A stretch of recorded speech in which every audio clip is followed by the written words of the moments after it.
પતિર બ્રહ્મા પતિર વિષ્ણુ પતિર દેવ મહેશ્વર પતિર સાક્ષાત પરબ્રહ્મા તસ્મૈ શ્રી પતિપતે નમઃ।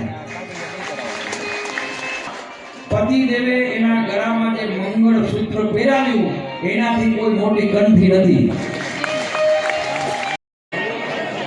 આગળ છે સિંગલ લાઈનમાં ચાલવાનું છે એટલે કોઈએ ધક્કા મુક્કી કરવાની નથી, વાગી જશે બરાબર। અને